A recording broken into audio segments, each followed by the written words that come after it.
নির্বাচন কমিশন ঘুমন্ত বাঘকে খুঁচিয়ে খুঁচিয়ে আহত করছে।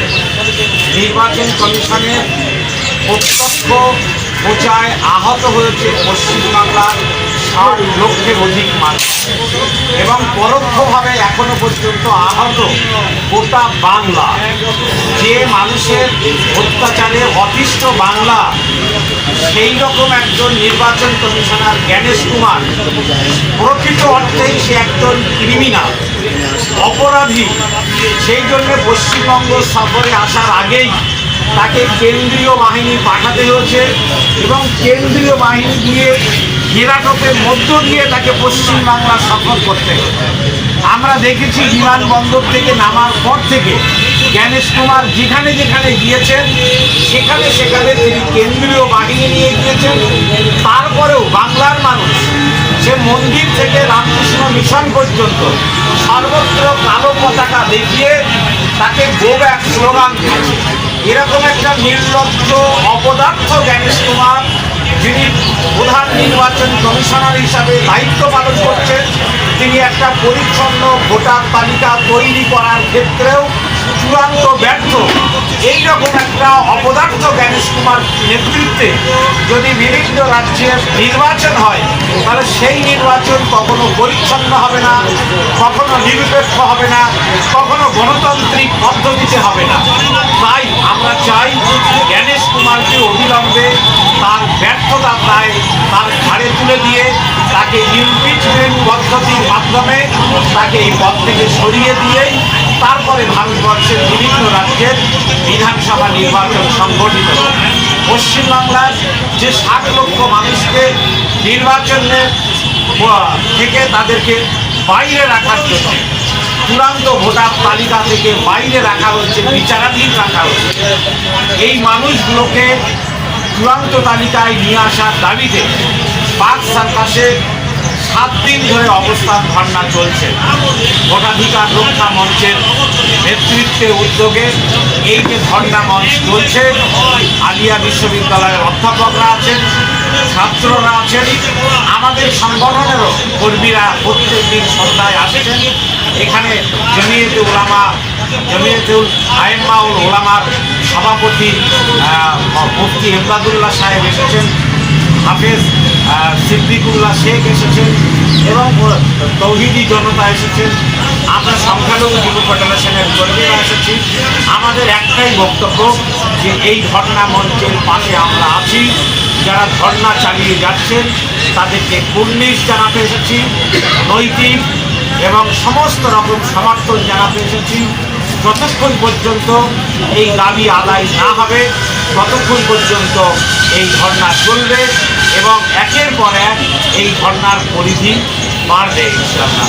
আমরা আশা করব, আমরা প্রত্যাশা করব পার্ক সার্কাস ময়দানে যে ধর্ণা শুরু হয়েছে, আপনাদের ক্যামেরার মাধ্যমে যাদের কাছে এই বার্তা পৌঁছাচ্ছে, আমি সকলের কাছে অনুরোধ করছি, কলকাতায় আছেন কিন্তু ইফতার করে আপনারা পার্ক সার্কাস ময়দানে এই ধর্ণায় অংশ নেন। দিনের বেলায় কলকাতায় কেনাকাটার জন্য এসেছেন, 1 ঘন্টার জন্যে ধর্ণা মঞ্চে আসুন, সময় নেই। সব মানুষকে আমরা কলকাতার পার্ক সার্কাস ময়দান থেকে গোটা রাজ্যে আন্দোলনকে ছড়িয়ে দিতে চাই। এই ধর্ণার অনুকরণে বিভিন্ন জেলায় জেলায় আন্দোলন শুরু হবে, ধর্ণা শুরু হবে এবং আমরা আশা করছি আগামী 15 তারিখে এই ভোটারের যে তালিকার যে ব্যর্থ হয়েছে নির্বাচন কমিশন, তাকে সংশোধন করে সংশোধিত তালিকা সাপ্লিমেন্টারি আকারে ৬০ লক্ষ মানুষের তালিকা প্রকাশিত হবে। এটাও যদি প্রকাশ করতে ব্যর্থ হয় জ্ঞানেশ কুমার, তাহলে আমরা যে আন্দোলনের ঘোষণা দিয়েছি আগামী 23শে মার্চ সোমবার আমরা ঈদের পরে গোটা রাজ্যে স্বেচ্ছায় সাধারণ ধর্মঘট করব। অধ্যাপকরা বিশ্ববিদ্যালয়ে যাবেন না, ছাত্ররা স্কুল কলেজ বিশ্ববিদ্যালয়ে যাবে না, যারা দোকানদার তারা দোকান খুলবে না, যারা গাড়ির চালক তারা গাড়ি চালাবে না। এভাবে গোটা রাজ্য বন্ধের আকার দেবে আগামী 23শে মার্চ সোমবার। আমরা আশা করছি রাজ্যের প্রত্যেকটি সংগঠন, প্রত্যেকটি রাজনৈতিক দলও আশা করি আমাদের এই আন্দোলনের তারা সমর্থন জানাবেন এবং মানুষের অধিকার ফিরিয়ে আনার জন্যে এই আন্দোলন যত দূর পর্যন্ত নিয়ে যেতে হোক, আমরা এই আন্দোলন তত দূর পর্যন্ত নিয়ে যেতে তৈরি। এবং যেখানে যেখানে যে সংগঠন আন্দোলন করছে সমস্ত সংগঠনকে ঐক্যবদ্ধ করাই আমাদের উদ্দেশ্য। আপনারা আজকে নির্বাচন কমিশনের অফিসে গেছিলেন, ঘেরাও করেছিলেন, কি ওখান থেকে কি কি দাবি ছিলেন কি জানালেন? নির্বাচন কমিশন তাদের যে গতানুগতিক পলিসি তার বাইরে কোনো কথা বলতে পারেনি। ফলে নির্বাচন কমিশন অর্থাৎ পশ্চিমবঙ্গ রাজ্যের মুখ্য কার্যালয়, যিনি মুখ্য নির্বাচনী আধিকারিক, তার নির্দেশের দিকে আমরা তাকিয়ে থাকছি। 19শে জানুয়ারি আমরা রাজ্যের কলকাতায় অবস্থিত মুখ্য নির্বাচনী আধিকারিকের দপ্তর ঘেরাও করেছিলাম।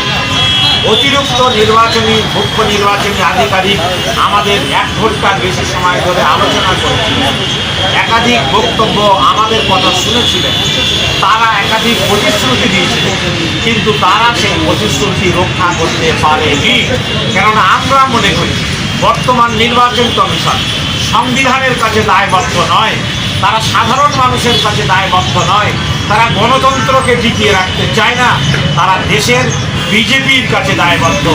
বিজেপির এই নেতাদের লালসা পূরণের, ক্ষমতা দখলের পিছনের দরজা দিয়ে ক্ষমতা দখলের যে প্রচেষ্টা, সেই প্রচেষ্টাকে তারা সার্থক করতে চাইছে। তাই আজকে আমরা ঐক্যবদ্ধভাবে তাদের এই অপচেষ্টাকে ব্যাহত করব। আমরা ভারতবর্ষের সংবিধান, বাবা সাহেব আম্বেদকরের তৈরি করা সংবিধানকে আমরা মাথায় রেখে এই সংবিধান মোতাবেক আমরা নির্বাচন কমিশনকে চলতে বাধ্য করব।